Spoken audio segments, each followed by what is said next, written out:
Lifetime. In today's video, we are going to be looking at the comparisons between the OEM seat, the Mustang seat, and I also have the Corbin seat on my Rebel as well. The Mustang seat and the Corbin seat I think is probably the most popular. In today's video, we're just going to be comparing the differences between the OEM seat, the Mustang seat, and the Corbin seat, and just kind of show you guys the differences, and hopefully it helps you guys make a decision on which one you should get, either the Mustang or the Corbin. So let's dive in. So as you guys can see from just the top, you have the OEM seat here, you have the Mustang seat here, and the Corbin seat. The OEM seat is a little wider than the Mustang seat, but it is a little longer. So then when you go from the OEM seat to the Corbin seat, you can notice that the Corbin seat is much wider. And in just a second, I'll show you guys them kind of at a horizontal kind of view, so you guys can see just how thick each one is. But just looking at the top, that's the main differences that you can see is just the Mustang is just a little bit longer than the OEM, and the Corbin is just a little wider. Okay, and now flipping it over on the back, you can really see the differences between all three of these.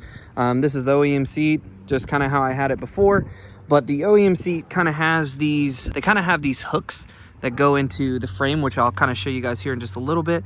And then as far as the Mustang seat, they have these metal brackets that are right there. And then Corbin has these like little, it's metal, but it's kind of rubberized. So that's the piece that is going into the frame, and I'll show you guys how that kind of works out. So now we're gonna do a test and actually sit on the bike itself. I'm gonna show you guys exactly how I'm sitting on the bike. And to start off, we're gonna start off with the OEM seat. From the side, you can tell it's just not very thick. It is a little harder to sit on. There is more of a kind of an air pocket right here. I don't know how well you guys can see that, but yeah. And then you also have the little hooks that go into the frame. And what's different about this seat versus the other one is that there is a helmet lock that you can lock your helmet in place. So that's the one thing I do like about this over the other ones. But yeah, we're gonna put this on the bike. So now I'm on the bike with the OEM seat.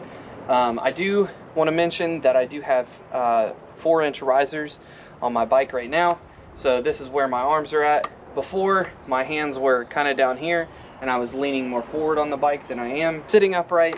I do have my left leg down, but I do have the bike in an upright position. But this is what my stance looks like when I'm sitting on the OEM seat.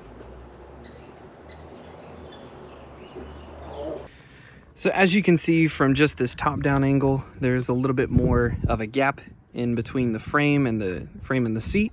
And then on the side, this is kind of where your seating position is, but there's more of a gap right in here and between the seat and the frame.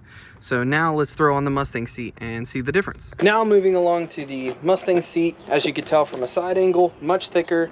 This is a little softer than the other one. It's not as hard, but you do have the little brackets that go under the frame. There is no helmet lock like with the other one, which is the one downside.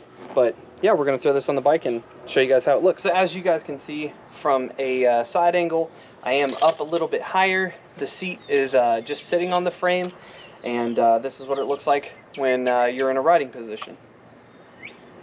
But as you can see from the side angle, I'm more at a right angle on my leg here. So it does make it a little bit more comfortable to sit on this seat. But that's what the Mustang seat looks like on the Rebel 1100. Now let's go over to the Corbin, and I'll show you guys exactly how that looks. Before we move on to the Corbin seat, I did just kind of want to point out that this Mustang seat is sitting on the frame pretty well.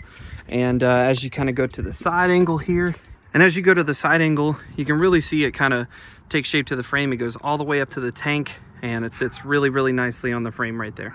And from this angle, you can really tell how much more thick this padding is on this seat. So now let's go over to the Corbin, and I'll show you guys that one.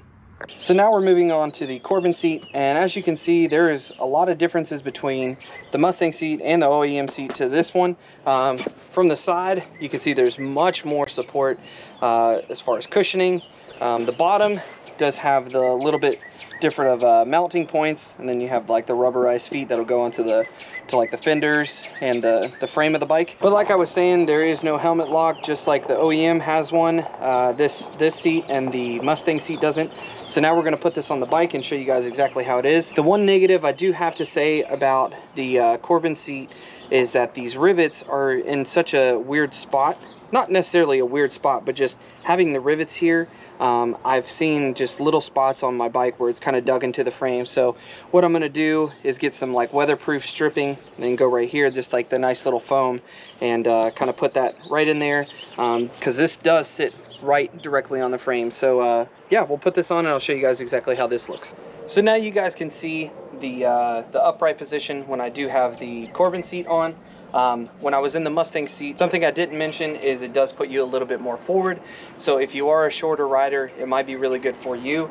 Like I said, I do have the 4-inch risers here, so you guys can see kind of the Corbin seat. It does feel like I'm back further in the bike, which for me, being I'm about 5'11", and I weigh about 280 pounds. It is more comfortable for me to sit on this seat just for longer distance trips. But I've gone all the way to Nashville on this, which is about an 8-hour trip for me, and I didn't hardly stop at all. The only times I stopped was when I had to get gas, and I was pretty much right back on the bike and was able to take off and go for another 2 or so hours. But this seat in general is a lot more comfortable for me. But the thing you got to consider is price. So the OEM seat, obviously it comes with the bike itself. The Mustang seat I think is around $350, somewhere in that range. I'll put it up on the screen right now just to give you guys exactly what it is.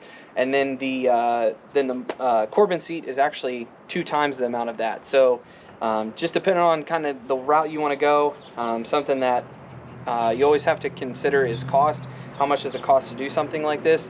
I will say that I did have a tear in the front end of my Corbin seat.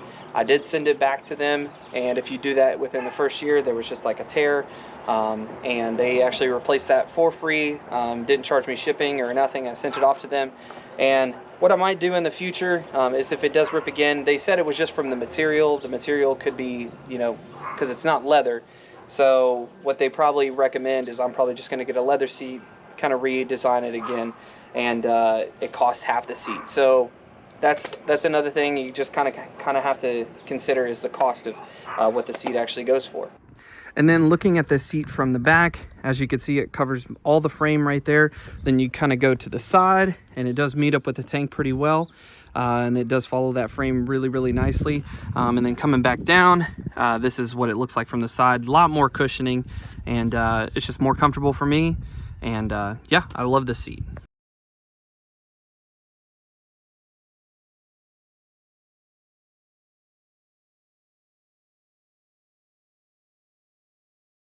So with my comparison, I kind of wanted to just show you guys exactly what you would be getting into if you bought either the Corbin seat or the Mustang seat. If you guys like the OEM seat, there's nothing wrong with that. I just, for me, wanted something more comfortable for longer distance trips, because that's primarily what I do. So I hope this video helped you guys pick out exactly what seat you want to get. Like I said, there's nothing wrong with either of these seats. These seats are both very comfortable. It just comes down to your budget and your needs. But thank you for clicking on this video. If you do like it, please remember to like it down below. Comment telling me which seat you have. You can help other people decide what seat, you know, might be the best for them. And while you're down there, don't forget to subscribe to The Ride of a Lifetime, and I will catch you all in the next ride. Peace.